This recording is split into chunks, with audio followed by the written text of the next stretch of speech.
네. 박근혜 대통령 얘기를 좀 역사 하고 인식 싶어요. 전체 때문에 네. 그런 거죠. 이번 문 후보자 관련은 양쪽 다 사실은 문제 있는 부분을 서로 다 찝자고 하면 많겠죠. 예, 아니 네. 김명수 후보자가 저는 더 큰 문제인데 지금 가려져 있다고 보는데 누가 문제가 교육부총리가 될 뿐이죠. 네. 교육부 장관 후보자 김명수 교수 말하는 거죠. 네네. 그러니까 이걸 다 애둘러서 무슨 얘기를 하고 싶은 거냐면 지금 벌써 집권 2년차 접어들고 내내 많은 사람들이 그 얘기를 합니다. 박근혜 대통령을 향한 고언이에요. 저도 박근혜 대통령을 한번 만났으면 좋겠어요. 만나주지도 물론 않겠지만 네. 무슨 얘기를 하고 싶냐면 아주 흔히 쓰는 말이지만 저희 대통합의 정치 좀 해라.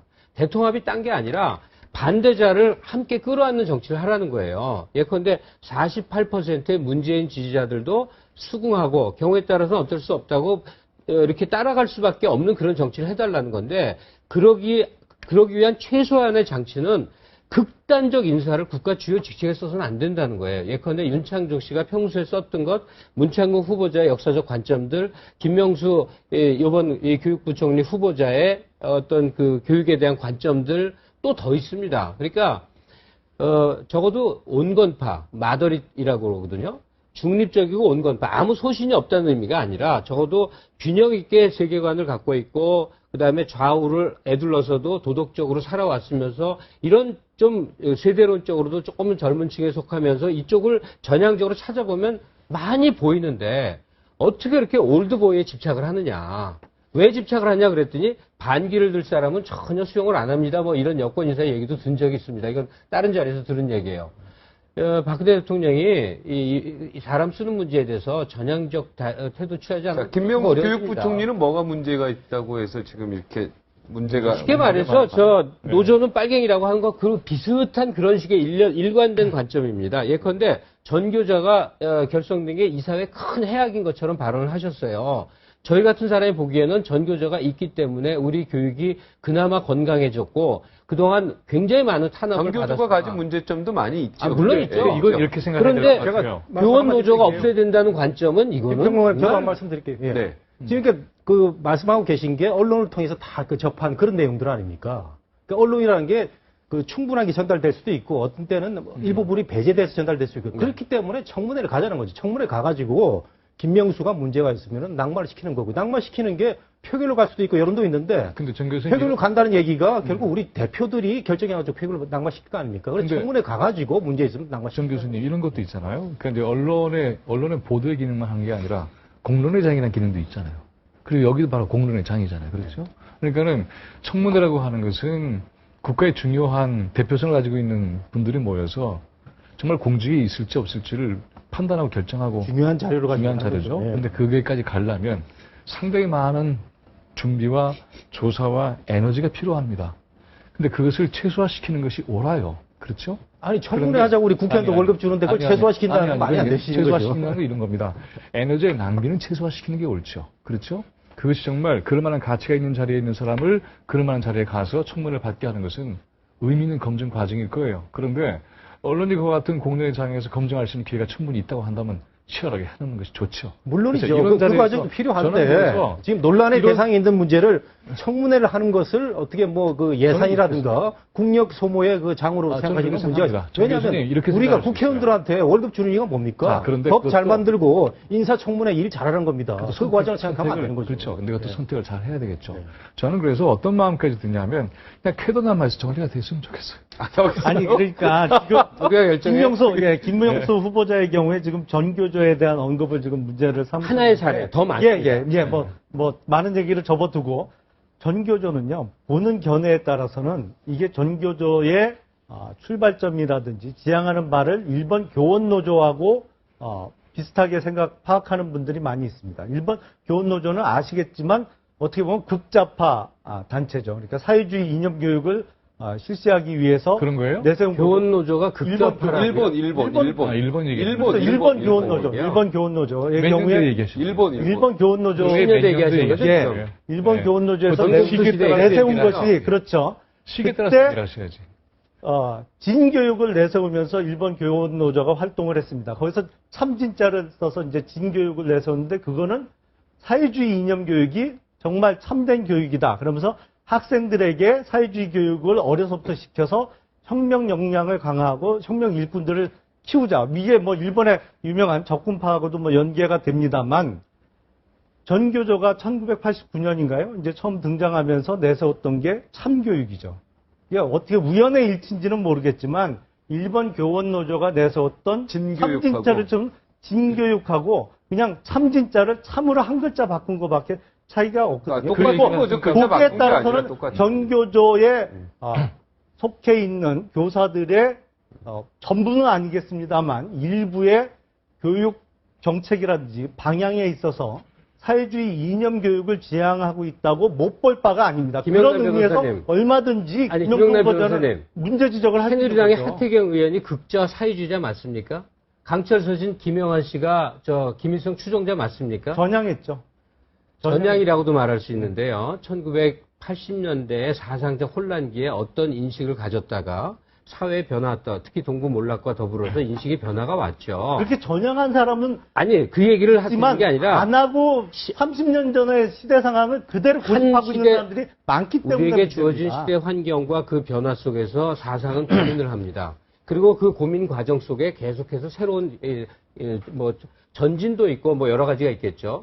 지금 이 교직원들이 노조를 결성한다는 신념은 우리 또 아시아권에 생긴 건 아니에요. 서구에서 출발한 건데 우리 교육 환경에 맞게 여러 가지 하는 중에 좀 뭐 이렇게 과격하거나 극단적인 인사들이 없었던 거 아닙니다. 그리고 개인의 발언에 문제점도 있었을 거예요. 그러나 전체적인 걸 보세요. 우리가 그걸 트리비얼리즘이라고 그러는데 이렇게 많은 것 중에서 몇 개를 꺼냅니다. 그래갖고 이걸 이따만하게 부풀려서 다가 이렇다고 말해요. 이 논법이 이상하게 많이 통용이 되는데 전교조가 우리 교육계, 특히나 초, 중등 학교에 미쳤던 영향이며 교육 혁신의 긍정적 측면을 생각해 보세요. 그리고 교원의 노조 결성은 서방권이나 민주주의 사회 어디서나 보편적으로 통용되는 하나의 기본적인 제도예요. 근데 아니 그러니까 거기에- 지금 김명수 후보자의 발언도 노동상권을 깡그리 부인하는 취지가 아니고 전교조의 일부 활동에 문제점을 지적하다 보니까 그런 말이 나오는 변호사님. 것이고요. 근데 그리고 아까 아니 노동 네. 삼권을 뭐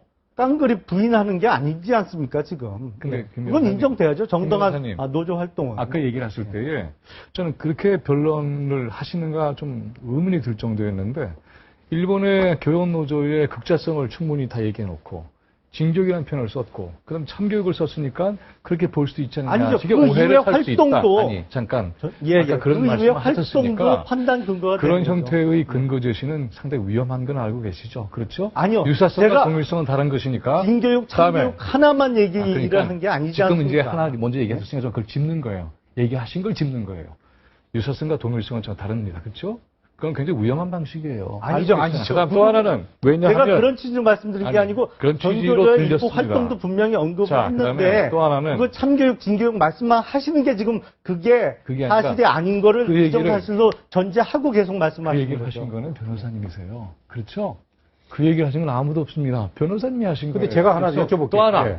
그다음에 참교육이라는 말을 쓰게 되면은 일본 교원 노조의 진교육과 유사한 어떤 의혹의 가능성이 있다라는 식의 얘기가 문제가 될 수 있는 것이고요. 또 중요한 게 하나 있어요. 뭐냐 하면 이번 세월호 참사 이후에 선거 결과를 보면 진보 교육감이 대거 당선된 건 알고 계시죠? 아니, 이거는 우리 사회. 교육감이라는 전 표현 우리- 자체가 잘못됐다고 아니, 생각하기 제 때문에 얘기 좀 뭐, 들어봐 주시겠어요? 표현의 잘못이고 안 잘못이고의 문제를 더 따질 수 있을 거예요. 한간에서는 좌파 교육감을 부르고 싶기 때문에 그럴 겁니다. 아니, 그런데 신전교조 교육감이라고 아 그래요? 표현합니다. 네. 그런데 진보성을 가지고 있는 교육이라고 하는 것을 지지한 거죠. 자 그러면은 지지하는 사람들도 친전교조 유권자로 얘기하실 거예요? 그런 건 아닐 거예요. 그렇죠? 교육의 방향과 가치의 설정을 좀 다르게 하자라는 대대적인 사회의 변화가 있어 왔어요. 정치는 당장 기대하기 어렵겠구나. 그렇다면은 우리 아이들을 지키기 위해서라도 교육의 방법과 방향은 달라져야 되겠다. 예, 이번에 제가 좀 말씀드릴게요. 아니, 말씀들이 길게 하시니까. 그 부분은 이제 제가, 아니, 보수의 선거는 분열이라는 또 하나의 변수도 있었어요. 예. 제가 그걸 좀 놓고 지금 말씀드릴게요. 국민들이 진보를 전교조 선택했다는 교육을 지지한다, 선택했다 이렇게 말씀하는 것 자체가 아니, 정말 사람들이 단순하고 사실이 아닌 걸 아니, 지적하실 전제하에 말씀을 계속 하시는 거예요. 제가 말씀 좀 드릴게요. 이거 발언 기회 발언들이. 그 김명수 교육부 장관 후보자의 그 지금 여러 가지 문제를 언론을 통해서 이제 저도 단편적으로 듣고 있는데 이 사람이 뭐 정교조에 대한 어떤 그 폄하성 발언, 그다음에 교학사 교과서 채택에 대한 여러 가지 문제, 뭐 이런 것 때문에 지금 교육부 장관의 수장으로 문제가 있다 이런 얘기 아닙니까?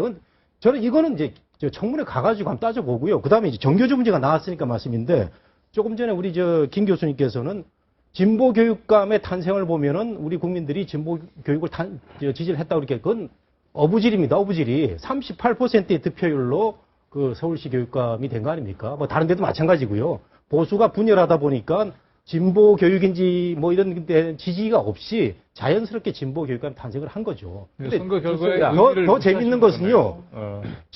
한 교육감의 그 아들들은 또 외고를 나왔더라고요. 외고를 나와가지고 또 진보 교육을 내세워서 당선이 된다. 그리고 나서 다시 평준화가 된다. 거기에 대해서 또 설명을 해야 될까요? 외고를 없앤다는 아주- 얘기는 안 하고 자사고를 없애야 된다는 얘기를 많이 하고 있어요. 구차해지는데 어떻게 해석해야 될지 잘 모르겠어요. 그거는 뭐냐면 네. 사람은 주어진 조건 내에서 자기 최선의 이 방법을 다해서 자기 이익을 추구하는 겁니다. 그건 정당한 거예요. 그런데 공직자는 언행일치이죠. 가치관에 있어서 네. 어떤 지향성을 갖는지는 또 별개의 문제에 구분되는 거예요. 지금 내가 뭐 이걸 이런 것까지 설명을 해야 됩니까? 자, 김명수 설명하실 필요 없습니다. 아니 네, 공직자는요 김명수 교수에 언행일치해야 돼요. 언론들이 새로운 용어를 씁니다.